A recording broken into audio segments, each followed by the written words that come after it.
Good morning students. कल हमने दो नाम पद्धति का अध्ययन किया था, जिसके अंतर्गत हमने देखा था किसी भी जीव का नाम दो शब्दों से लिखा गया था, जिसमें एक जीव का वंश होता है तो दूसरा पद जीव का जाति होती थी। फिर हमने बात की थी वर्गीकरण की। वर्गीकरण किसे कहते हैं? प्रकृति में जितने भी जीव उपस्थित होते हैं उन जीवों को उनकी समानताओं और असमानताओं के आधार पर अलग अलग समूह में बांट दिया जाता है। उस पद्धति को हम वर्गीकरण कहते हैं। वर्गीकरण करने का जो कारण है वो है, पहला था अध्ययन सुविधा, यानी जब अलग अलग जीवों को अध्ययन करना हो तो उन जीवों के अध्ययन में उनके लक्षणों के अनुसार जब समूहबद्ध कर दिया जाता है तो हमें आसानी हो जाती है।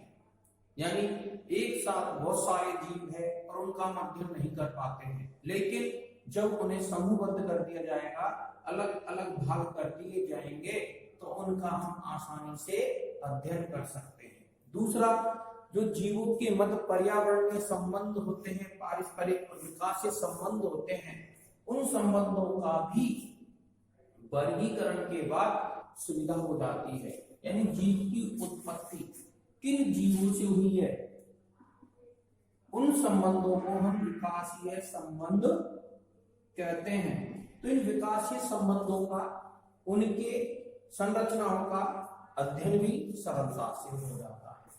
तीसरा, जीव का नामकरण क्या है, उसकी पहचान क्या है, उसका अध्ययन किस वर्ग के अनुरूप करें, तो सभी जीवों का अध्ययन कर पाना ऐसी स्थिति में कठिन होता है। अतः यदि हमने वर्गीकरण कर रखा है, यानी जीवों को अलग अलग समूह में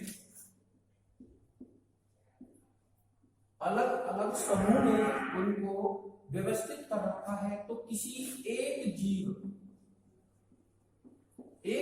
का हम अध्ययन कर लेते हैं, उसके लक्षणों का अध्ययन कर लेते हैं, उनके बारे में जान लेते हैं, तो ये माना जाता है कि उस जैसे सभी जाति, यानी उस जीव की जो पूरी जाति है, उस जाति का अध्ययन हो गया है, उस जाति में भी ऐसे ही लक्षण पाए जाएंगे।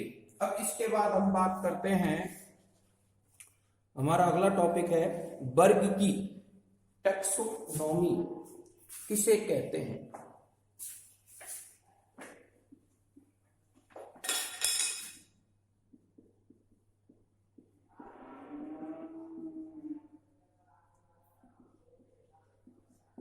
वर्गीकीय टैक्सोनॉमी किसे कहते हैं?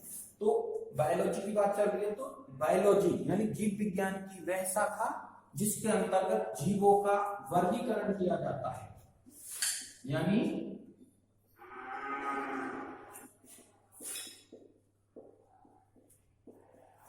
इसका जीवों का वर्गीकरण किया जाता है। विज्ञान की वह शाखा वर्गीकी या टैक्सोनॉमी कहलाती है। बात करें वर्गीकी का जनक, वर्गीकी का जनक अरस्तु को माना जाता है। अरस्तु महान जीव वैज्ञानिक थे। इन अरस्तु को वर्गीकी का जनक कहा जाता है। इसी प्रकार बात करें टैक्सोनॉमी शब्द की, टैक्सोनॉमी शब्द का प्रयोग सर्वप्रथम एपी डी कैंडोले ने किया था। एपी डी कैंडोले ने सर्वप्रथम वर्गीकी शब्द का प्रयोग किया था। अब बात की जाए वर्गीकी के अंदर अपन ने सजीवों का वर्गीकरण किया था, तो उनमें कुछ विभिन्नताएं पाई जाती हैं, अलग अलग लक्षण पाए जाते हैं। तो बात आती है जैव विविधता। हम जानते हैं प्रकृति में जितने भी जीव पाए जाते हैं उन जीवों को उनके लक्षणों के आधार पर हम उन्हें व्यवस्थित करने का कार्य करते हैं, जहां उनका नामकरण किया जाता है, उनकी पहचान की जाती है, उनके अध्ययन के लिए समूह बनाए जाते हैं कि इस प्रकार के लक्षण इस जाति के जीवों में उपस्थित है। इस प्रकार जीव जो होता है जिसमें जैव विविधता है यानी विभिन्न लक्षण हैं, वह किसी न किसी समूह का, पद का, वर्ग का सदस्य होता है। उस वर्ग या पद को, वर्ग या पद को हम टैक्सा, क्या नाम देते हैं? टैक्सा देते हैं। यानी जैव विविधता के अंतर्गत जो जीव है वो किसी एक समूह में नहीं होगा, वो कहीं ना कहीं दूसरे समूह में, दूसरे पद या वर्ग में उसे रखा जाएगा। वह वर्ग क्या कहलाएगा? टैक्सा कहलाएगा। जैसे हम बात करें कुत्ता और बिल्ली, कुत्ता और बिल्ली दो जीव हैं जिनमें लक्षण अलग अलग है, जिनकी पहचान अलग अलग है, जिनका नामकरण अलग अलग है। तो इस प्रकार इन दोनों को उनकी पहचान, नामकरण के आधार पर अलग अलग वर्गों में रखा जाता है। हम कुत्ते को कुत्ता कहेंगे, नहीं कि उसे बिल्ली का नाम देंगे, उसे भैंस का नाम देंगे, उसे गाय का नाम देंगे। तो इस प्रकार दोनों की पहचान अलग अलग है, इसलिए दोनों के टैक्सा यानी वर्ग या पद भी अलग अलग होते हैं। तो इस प्रकार वर्ग की इसे कहते हैं, यानी जीव विज्ञान की वह शाखा जिसके अंतर्गत सजीवों के वर्गीकरण का अध्ययन किया जाता है, उसे वर्ग की कहते हैं। इसके बाद बात करें वर्गीकरण पद्धति।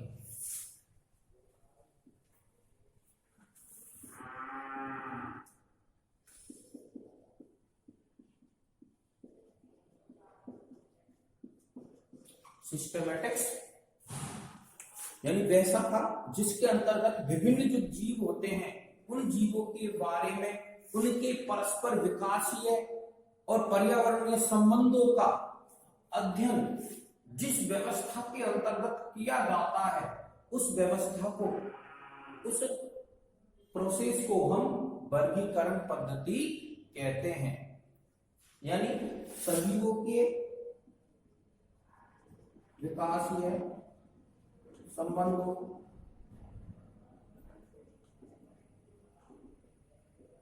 पर्यावरणीय संबंधों का अध्ययन जिस स्थिति में, जिस पद्धति में करेंगे उसे हम वर्गीकरण पद्धति कहते हैं। इसे सिस्टेमैटिक्स यानी वर्गीकरण पद्धति की जो उत्पत्ति हुई है वह ग्रीक भाषा के शब्द सिस्टेमेटी से हुई है। सिस्टेमी से हुई है। किस हुई है? सिस्टेमी से इसकी उत्पत्ति हुई है, जिसका अर्थ होता है अलग अलग रखना, समूहबद्ध करना।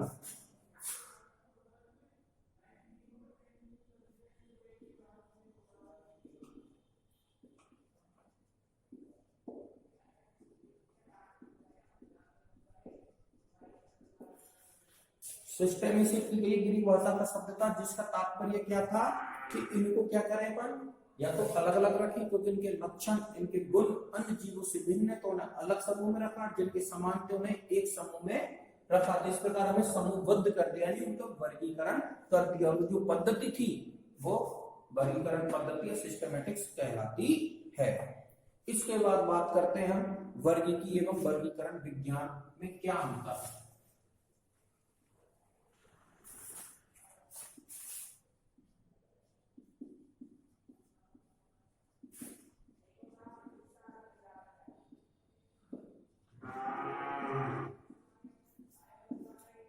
देखो वर्गीकी क्या होती है? टैक्सोनॉमी यानी वह शाखा जिसके अंतर्गत सजीवों और उनके वर्गीकरण की व्यवस्था, सजीवों व उनके वर्गीकरण, सजीवों और उनके वर्गीकरण की व्यवस्था का अध्ययन किया जाता है, उसे वर्गीकी टैक्सोनॉमी कहते हैं। दूसरा वर्गीकरण विज्ञान सिस्टमैटिक्स, यानी वर्गीकरण विज्ञान क्या होती है? विज्ञान की वह शाखा जिसमें सजीवों का अध्ययन के साथ साथ, यानी अपन इसके अंदर क्या करेंगे, सजीवों का अध्ययन करेंगे उनके लक्षणों के आधार पर तथा इसके साथ साथ उनके विकासीय संबंधों, उनके विकासीय संबंधों का भी अध्ययन किया जाएगा कि सजीवों के अध्ययन के साथ उनमें आपस में कितनी समानताएं, कितने एक दूसरे से जुड़े हुए हैं, उन संबंधों का भी अध्ययन जिस शाखा में किया जाएगा वो वर्गीकरण विज्ञान कहलाती है। इस प्रकार वर्गीकरण विज्ञान में अंतर होता है। यहाँ केवल सजीवों और उनके वर्गीकरण व्यवस्था इन अलग अलग रखा है, कैसे रखा है इसके बारे में जाना गया था, जबकि यहाँ सजीवों के साथ साथ उनके विकास के संबंधों के बारे में भी अध्ययन किया गया था। तो इस प्रकार वर्गीकी और वर्गीकरण में अंतर किया जाता है। अब बात आती है अगला पॉइंट अपना, वर्गीकी संवर्ग किसे कहते हैं।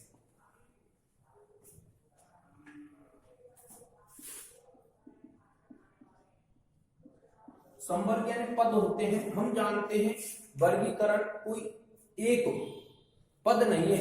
वर्गीकरण में सजीवों को विभिन्न अलग अलग समूहों में रखा जाता है, इनको समूहबद्ध किया जाता है। और समूहबद्ध जब करते हैं तो जीव अलग अलग पद के अंदर, अलग अलग टैक्सा के अंदर आता है।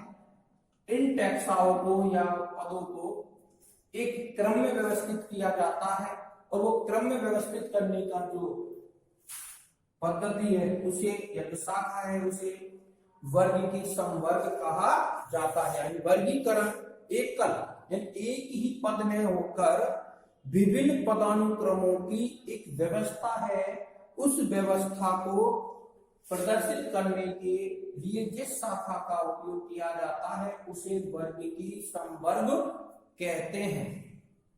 इस वर्गीकी संवर्ग में जो भी पद होते हैं, संवर्ग होते हैं, वे मिलकर एक समूह का निर्माण करते हैं, जिसमें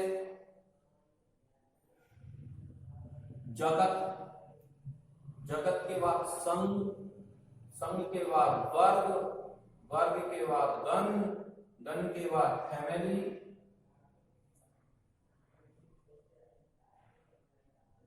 वंश और जाति आती है। क्या आती है?